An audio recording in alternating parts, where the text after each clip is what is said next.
وجاء من أقصى المدينة رجل يسعى قال يا قوم اتبعوا المرسلين اتبعوا من لا يسألكم أجرا وهم مهتدون وما لي لا أعبد الذي فطرني وإليه ترجعون أأتخذ من دونه آلهة إن يردني الرحمن بضر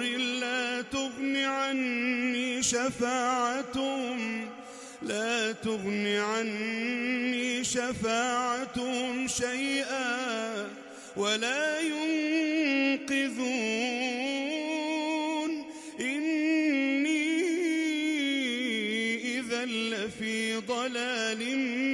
مبين إني آمنت بربكم فاسمعون قيل ادخل الجنة قال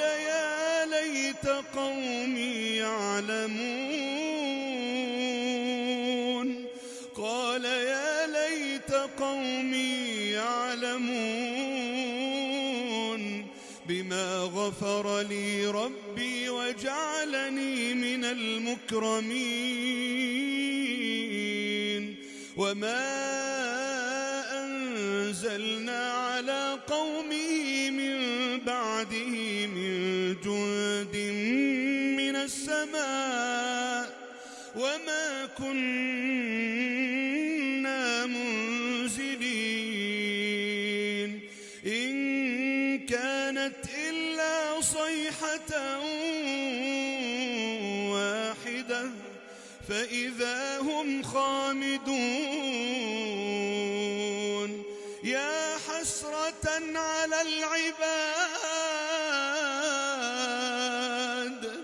يا حسرة على العباد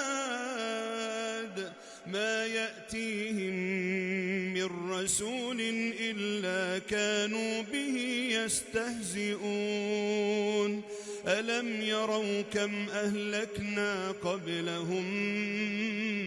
من القرون أنهم إليهم لا يرجعون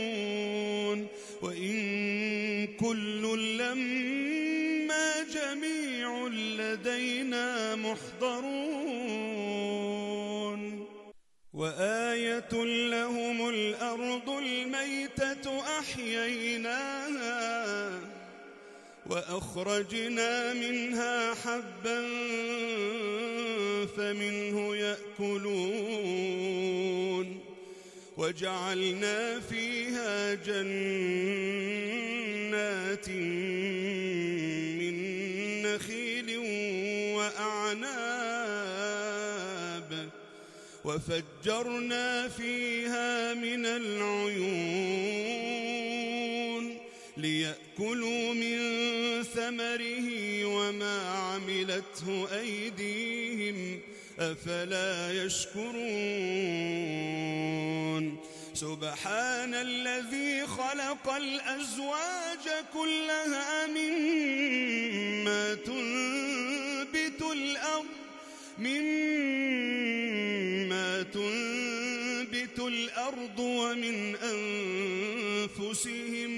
ومن أنفسهم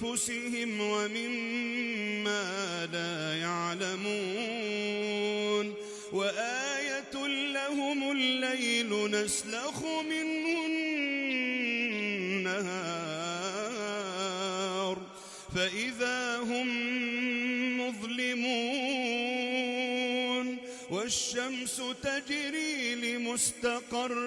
لها ذلك تقدير العزيز العليم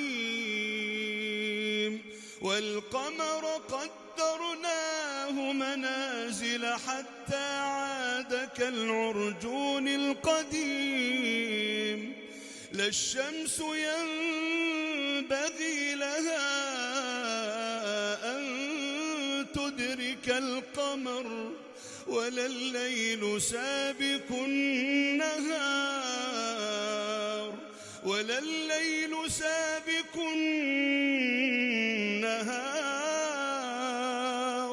وكل في فلك يسبحون